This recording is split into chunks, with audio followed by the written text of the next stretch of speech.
महिलांसाठी लढणाऱ्या लढाऊ कार्यकर्त्या म्हणून संपूर्ण महाराष्ट्राला तृप्ती प्रशांत देसाई यांची ओळख झाली आहे। विविध आंदोलनांमुळे त्यांची दखल सामाजिक व राजकीय पातळीवर घेतली गेली।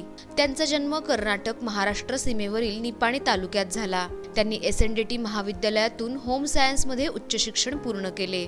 त्यांनी 2008 मध्ये एका सहकारी बँकेच्या कारभाराविरोधात आंदोलन उभारले। त्यांच्या लढ्याला पुढे यशही आले।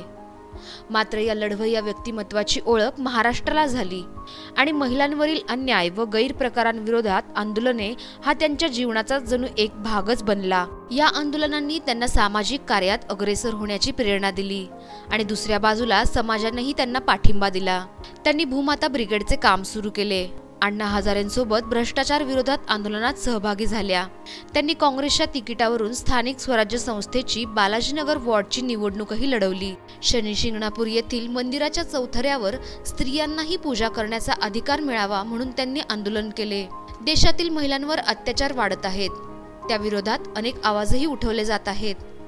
अत्याचारित महिलांना श्रद्धांजली वाहण्यासाठी गर्दी जमते, मात्र महिलांवर अत्याचारच होऊ नयेत यासाठी प्रयत्न केले पाहिजेत।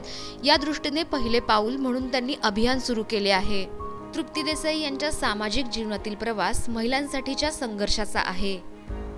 त्यामुळेच महिलांविषयी केलेल्या वक्तव्याचा निषेध असो किंवा महिलांच्या मंदिर प्रवेशाचा प्रश्न असो किंवा राजकीय व्यक्तींकडून केले गेलेले महिलांचे शोषण असो, एका सामाजिक लढ्याच्या माध्यमातून महिलांचा आवाज प्रभावीपणे मांडण्याचा आणि त्याला न्याय मिळवून देण्याचे काम तृप्ती देसाई करत आहेत। त्यांच्या या कार्याला आणि वाटचालीला जाधवर ग्रुप ऑफ इन्स्टिट्यूटच्या वतीने अनेक शुभेच्छा।